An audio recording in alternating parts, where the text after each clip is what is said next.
Halo pecinta spoiler, pada perjumpaan kali ini saya akan membahas film yang berasal dari kisah nyata saat terjadinya Perang Vietnam di tahun 1966. Film ini berjudul Casualties of War yang dirilis pada tahun 1989. Kejadian ini mengacu pada kasus pemerkosaan dan pembunuhan wanita muda yang dilakukan oleh skuad Amerika. Insiden ini kemudian dikenal dengan nama Bukit 192. Berdasarkan kejadian tersebut, Brian De Palma sebagai sutradara mengangkatnya ke layar lebar dengan mengalami beberapa perubahan, baik nama maupun tempat kejadian. Yaudah, tanpa berbasa-basi, langsung aja kita masuk ke ceritanya.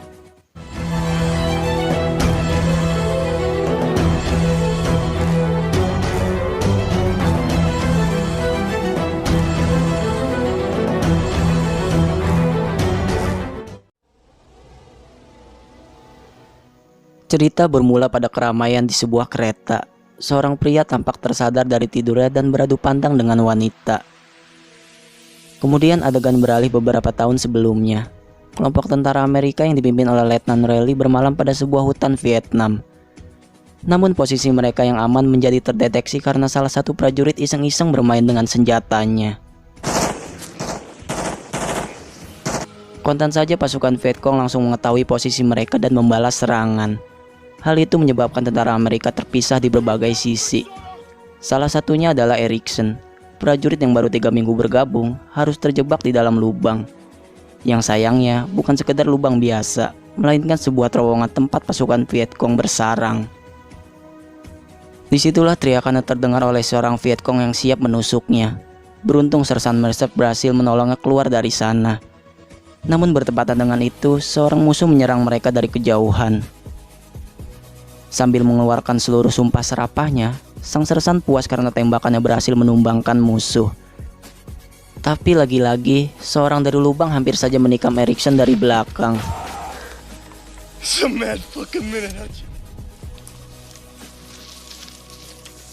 Paginya tentara Amerika menyisir pedesaan. Mereka sempat bertanya pada warga sipil di mana bunker tempat persembunyian Vietcong.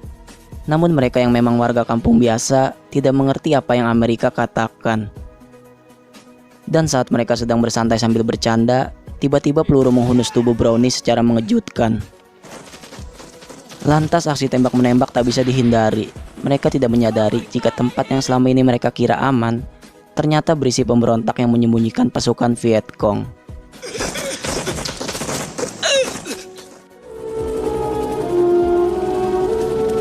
Kemudian Brownie dibawa oleh helikopter yang datang mengevakuasi. Kabar terakhir menyebutkan jika Brownie telah tewas dan mengakibatkan peleton mereka harus dikirim kembali ke markas Wolf Amerika. Ketika sampai di sana, Sersan sempat mengira regu mereka akan mendapat jatah libur. Namun ternyata izin mereka justru tidak disetujui. Mereka berujung diberi misi pengintaian di atas perbukitan. Misi tersebut membawa serta prajurit kelas 1 bernama Diaz yang akan menjadi operator radio menggantikan Brownie. Di sanalah Sersan memberitahu jika misi kali ini pasti menyenangkan karena mereka akan menculik gadis dari pedesaan. Hal itu ditanggapi dengan wajah gembira oleh rekannya, tapi tidak dengan Erickson yang menolak keras karena dia merupakan orang yang menjunjung tinggi nilai moral.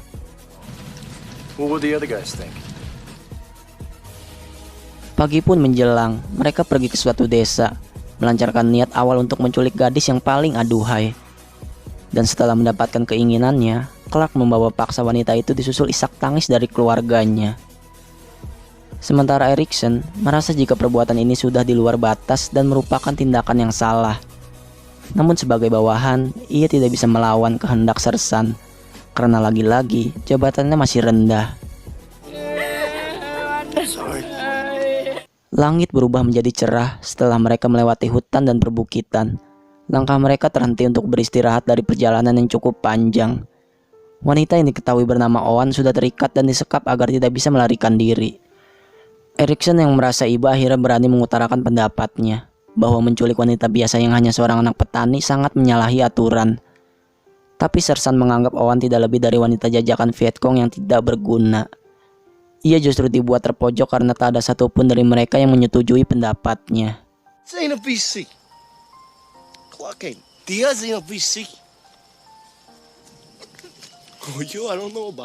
Mereka pun melanjutkan perjalanan mengarungi lembah. Bahkan dengan sangat tak berperasaan, Owen yang seorang wanita dijadikan kuda untuk mengangkut barang bawaan. Sementara Clark yang merasa menjadi kopral superior meminta Hatcher membawa segala beban miliknya.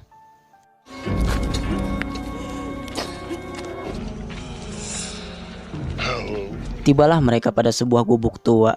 Sersan pergi mengajak dua rekannya untuk menengok situasi di luar. Tersisa Diaz yang mulai mempertimbangkan pemerkosaan terhadap Owen dan meminta Erikson berjanji akan membantunya jika Sersan tetap memaksa. Dan mereka pun berjanji akan saling melindungi satu sama lain. Setidaknya meski musuh sekalipun, pemerkosaan tetaplah perbuatan keji dan tidak pernah bisa dibenarkan. Lantas ia menghampiri Owen yang masih menangis ketakutan. Ia pun berkata bahwa tidak akan melakukan apa-apa, hanya ingin membersihkan punggungnya yang luka akibat dari benturan.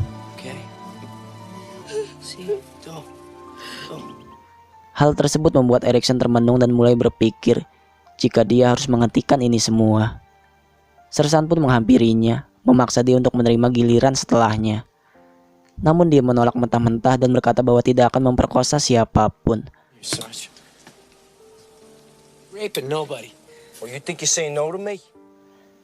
Bahkan Sersan mulai mengolok-oloknya, menganggapnya banci dan punya orientasi yang menyimpang.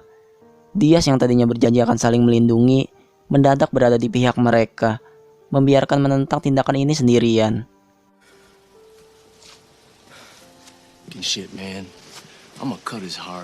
Dan hal yang paling dia takuti akhirnya terjadi. 4 rekannya memakai Owen secara bergilir untuk dijadikan pemuas nafsu bejat mereka. Hanya dia seorang yang berjaga di garis depan hingga malam hari. Saat fajar menyingsing, mereka mengintai posisi musuh di pinggir perbukitan. Saat itulah Diaz menghubungi bantuan udara karena mereka berhasil menemukan pangkalan utama Vietcong. Kali ini Sersan berniat melancarkan serangan lebih dulu, meminta Hatcher dan Erikson kembali ke gubuk untuk mengambil pasokan amunisi. Namun ketika sampai di sana, Clark yang memang ditugaskan menjaga Owen justru melimpahkan tugas tersebut pada Erikson. Lagi-lagi ia tidak bisa menolak perintah dari Clark. Ia yang tak punya pilihan akhirnya memberanikan diri mendekat pada Owen yang masih terisak pilu.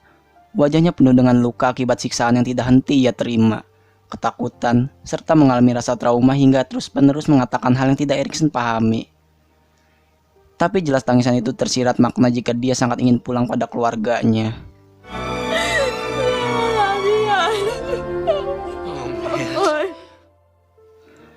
Sementara Clark yang baru tiba, kembali diperintah Sersan untuk membawa Owen serta seluruh persenjataan. Bertepatan dengan itu, Erikson berhasil meyakini Owen untuk ikut bersamanya. Namun dia tidak bisa mengantar sampai ke desa, karena itu artinya dia akan dianggap keluar dari tugas dan gagal menyelesaikan misi. Pada akhirnya ia tetap membawa Owen dengan segala hal yang sudah dia pertaruhkan. Tapi belum jauh mereka beranjak, tiba-tiba Clark mengetahui upaya mereka yang akan melarikan diri. Tak ada pilihan lain, mereka bersama-sama kembali ke perbukitan. Lantas melihat kondisi Owen yang terus-menerus batuk dan dianggap mengganggu, Clark mengambil langkah dengan menyumpal mulutnya agar persembunyian mereka tidak ketahuan. Tepat saat itu helikopter datang lebih cepat. Sontak saja Sersan didera rasa panik lantaran takut ASI busuk mereka akan tertangkap basah. Maka ia pun memerintahkan Erikson untuk membunuh Owen yang jelas ditolak mentah-mentah. Ia beralih menyuruh Hatcher tapi pria itu juga tidak mampu melakukannya. Clark yang bersedia justru tidak diizinkan. Alhasil dia meyakinkan Diaz untuk membunuhnya. Dan sebelum pisau itu berhasil menikam tubuhnya, Erikson menembakkan senapan ke udara, memancing pasukan Vietcong yang langsung menyerang mereka.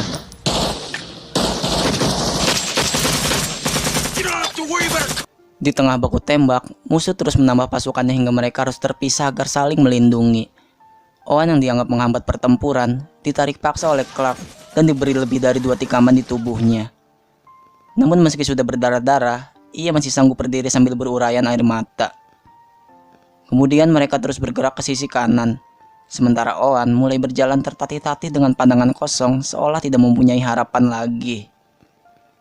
Saat mereka merasa Vietcong telah menerima kekalahan, Sersan menyadari jika Owen hampir melarikan diri.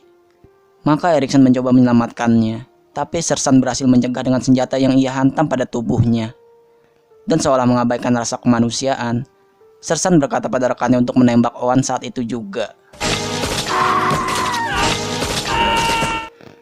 Sungguh miris, ia hanya bisa menyaksikan tanpa daya saat seluruh rekannya menembak Oan berulang kali, hingga wanita itu jatuh dari jembatan dan menjemput ajalnya. Tak lama bantuan udara datang beriringan dan meluluh lantakan seluruh musuh. Sontak mereka berempat berlari mencari tempat perlindungan, seakan lupa dengan keberadaan Erikson yang masih terkapar di sana.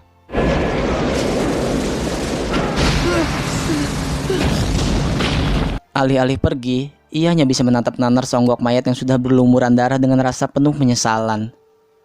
Singkat waktu ia terbangun di sebuah rumah sakit pangkalan. Lalu ia cepat-cepat beranjak menemui rekannya untuk menceritakan segala hal yang telah ia alami. Dan rekannya mengusulkan jika ia harus melaporkan semuanya pada sang letnan. Namun harapannya pupus seketika saat Letnan Relio sebagai pemimpin platoon berkata jika hal ini merupakan sebuah sistem yang biasa terjadi. Dia hanya perlu melupakannya begitu saja dan bertindak seolah tidak pernah melihat semuanya. Disitulah ia merasa jika laporannya berujung buntu. Ia justru berakhir ditugaskan di tim yang berbeda. I try and buck the system. I'd send you 5 men off in 5 different directions. Saat di perjalanan, ia bertekad akan mengusut terus hal ini atau bahkan melaporkannya langsung pada Kapten Hill. Meski ia tahu bahwa dalam militer tidak bebas melaporkan pada petinggi, tapi dengan tekad yang kuat, Erikson berani mendobrak itu selagi dia tidak melanggar hukum.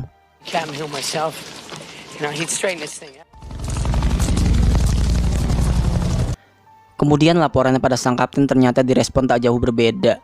Kapten Hill mengatakan jika kasus ini terungkap, justru akan menimbulkan insiden internasional yang besar. Dia juga menegaskan bahwa Erikson tidak perlu membocorkan hal ini karena akan mempermalukan militer. Bahkan seseorang juga ada yang ingin menghabisinya. Namun ia berhasil selamat dari ledakan granat dan langsung mengetahui dalang di balik ini semua. Lantas ia langsung pergi ke dalam tenda dengan perasaan yang geram, kesal, dan sangat ingin menumpahkan seluruh amarahnya. Ia juga terus terang mengatakan kepada mereka bahwa tidak perlu bersusah payah membunuhnya, karena tidak ada seorang pun yang peduli tentang kasus yang ia ungkap. Beberapa saat kemudian, ia lanjut menyendiri di suatu bar. Seorang pria datang menghampirinya, yang ternyata merupakan pendeta angkatan darat. Lalu mengadillah seluruh cerita yang dia alami selama berpatroli. Pada intinya, ia sangat terluka atas segala yang sudah menimpa Oan, dan menyesal karena tidak bisa membalas semua ini. Tak lama dari itu, pendeta mengusut semua bukti-bukti, meluncurkan seluruh tim pelidik dan langsung mendatangi TKP. 4 rekan yang berpartisipasi dalam pemerkosaan dan pembunuhan dilucuti dalam pengadilan. Mereka dibuat mengaku dan malu saat hakim menjatuhkan hukuman telak pada mereka. Diaz terbukti bersalah dengan hukuman kerja paksa 8 tahun. Begitu juga Hatcher yang dijatuhi hukuman 15 tahun. Clark harus merasakan seumur hidup mendekam atas tindak pembunuhan yang berencana. Sementara Sersan harus menerima 10 tahun kerja paksa dan pemecatan yang tidak hormat. Di akhir film, Erikson terbangun dari mimpi buruknya. Beberapa kursi di depannya, tampak seorang wanita keturunan Vietnam Amerika yang terus memandangnya. Sesaat kereta berhenti melaju, wanita itu turun meninggalkan sial yang terjatuh di kursi. Ia berlari menyerahkan sial itu. Kemudian seperti deja vu, wanita itu mengucapkan terima kasih dan sangat mengingatkannya pada Oan.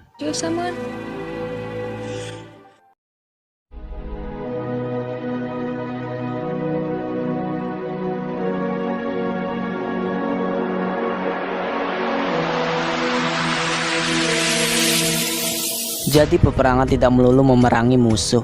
Kadang perang juga bisa melawan kawan sendiri atau bahkan hati nurani. Pesan yang bisa diambil dari film ini adalah bagaimanapun jalannya, kebenaran pasti akan terungkap, cepat maupun lambat.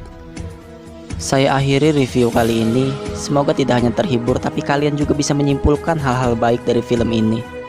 Jangan lupa subscribe, dan sampai berjumpa lagi.